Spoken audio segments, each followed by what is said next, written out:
कहानी नीरू की है। पंजाब की नीरू की शादी दिल्ली के राहुल से होती है। दिल्ली कितना बड़ा शहर है ना, लेकिन आप लोगों का घर तो बहुत छोटा है। हमारे पंजाब में तो ये बड़े बड़े घर होते हैं कि मजा ही आ जाता है। कोई बात नहीं नीरू, मैं भी तुम्हारे लिए बहुत बड़ा मकान बनाऊंगा बहुत जल्दी। नीरू के पिता जहाँ पंजाब के जाने माने व्यापारी थे, वहीं उसका पति राहुल दिल्ली में एक सिंपल नौकरी करता था। माँ, यहाँ तो घी मक्खन इतना महंगा है कि क्या बताऊं। मैं तो तरस ही जाती हूँ घी खाने के लिए। नीरू की माँ को ये सुनकर बहुत दुख होता है। मेरी बेटी को घी नसीब नहीं हो रहा है और ये बहू यहाँ बैठकर घी में शक्कर डाल रही है। देख वनिता, मैं साफ कह रही हूँ, इस घर में जितना घी आएगा उतना ही मेरी बेटी के घर दिल्ली भी जाएगा। अरे ये क्या बात होती है माँ जी? बेटी का उतना ही करो जो अच्छा लगे। अब क्या मायके से घी और मक्खन तक की सप्लाई करोगी आप? हाँ, मेरी बेटी किसी चीज को तरसे मुझसे बर्दाश्त नहीं होता। अब क्या था, नीरू के मायके में 2 किलो घी आता तो 2 किलो दिल्ली जाता नीरू के पास। एक दिन, माँ बड़ी गर्मी पड़ती है दिल्ली में। इस घर में तो एक ही एसी है और वो भी ड्राइंग रूम में। सारा परिवार एक ही कमरे में सोता है। हाँ बेटा, वो तो हर घर की कहानी है। यहाँ भी एक ही एसी है। अरे बिल इतना आता है कि क्या बोलूं। तभी वहां राकेश आ जाता है। माँ, थोड़ी देर में यहाँ कुछ प्लम्बर आएंगे मेरे कमरे में एसी लगाने। जरा ध्यान से लगवा देना ना माँ। ओए, ऐसे कैसे तेरे कमरे में एसी लगेगा? हाँ राकेश, एक बार बात तो कर लेता। अरे पापा, वो वनिता को गर्मी में नींद नहीं आती। ड्राइंग रूम में सबके साथ सोने में वो अनकंफर्टेबल है, इसलिए।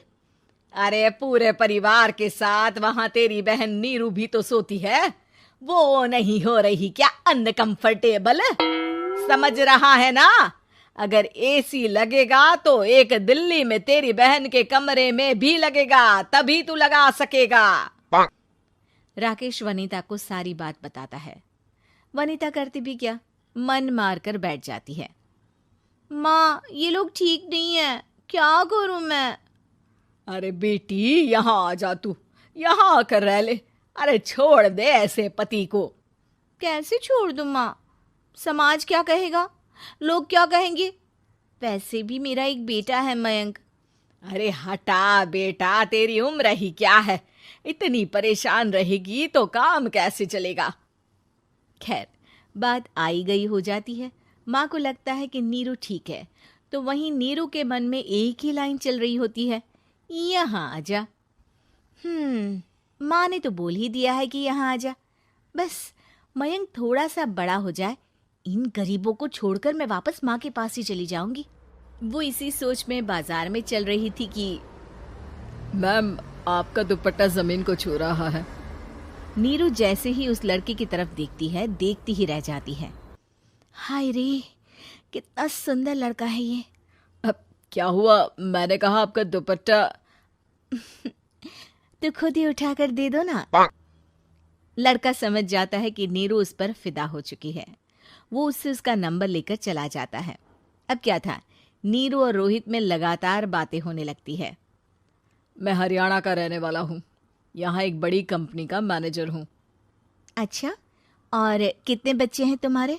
बच्चे? अरे मेरी तो शादी भी नहीं हुई है। तुम बताओ, शादी करोगी? नीरू शर्मा जाती है। अब लेकिन मैं तो पहले से ही शादीशुदा हूँ। मुझे फर्क नहीं पड़ता, बस तुम शादी कर लो। भाग चलते हैं, बहुत पैसे वाला हूँ मैं, हमेशा खुश रखूंगा तुम्हें। नीरू रोहित से मिलकर सारा प्लान बना लेती है और फिर एक दिन घर से भाग जाती है। दोनों शादी कर लेते हैं। शादी के बाद, क्या बात है नीरू, तुम्हें परेशान सा देखता हूँ, सब ठीक तो है ना? हाँ हाँ, सब ठीक है।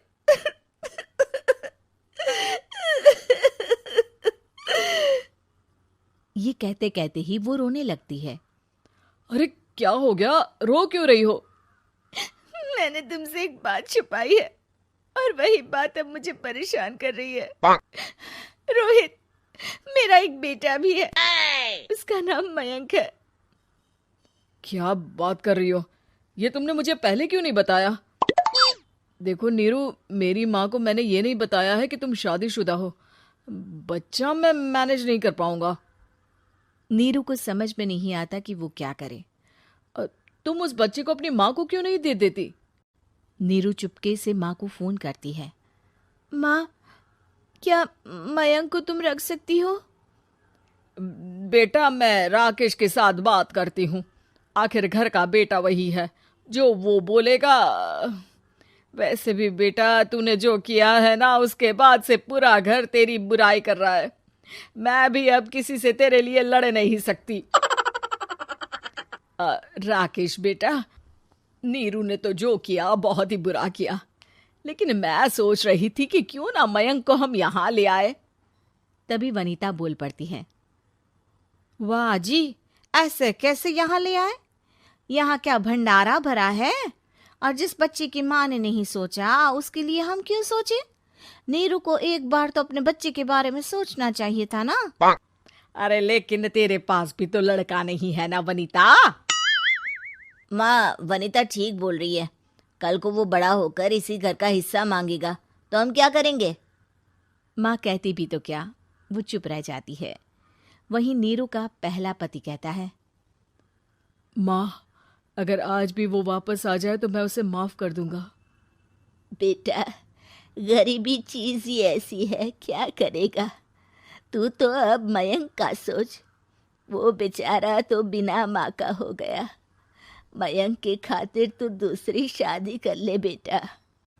लोगों के लाख समझाने के बाद नीरू के पहले पति की शादी रिद्धि से हो जाती है, जिसके पहले पति से 2 बच्चे होते हैं।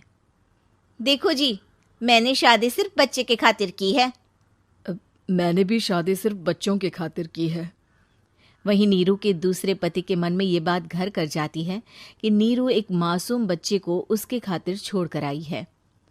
अब देखो नीरू, मुझे लगता है कि जो औरत अपनी कोख का बच्चा छोड़ सकती है, वो तो कुछ भी कर सकती है। कल को तुम्हें मुझसे अच्छा कोई मिल गया तो तुम तो मुझे भी बाय बाय कर दोगी ना। नीरू को अब उसका दूसरा पति ताने देना शुरू कर देता है। तंग आकर नीरू उसकी यहाँ से भागकर अपने पहले पति के पास चली जाती है, लेकिन ससुराल में क्या लेने आई है नीरू, मयंक को? नहीं नहीं सासू माँ, मुझसे गलती हो गई, मुझे माफ कर दीजिए। नीरू, अब वक्त खत्म हो गया है, मेरी शादी हो चुकी है। तो छोड़ दो ना उसे, हमारा बच्चा है। मैं आपको अपनी माँ नहीं मानता, मेरी नहीं मान तो बात अच्छी है। नीरू मयंक की बात सुनकर समझ जाती है कि उसके पास अब न आसमान रहा ना ही जमीन।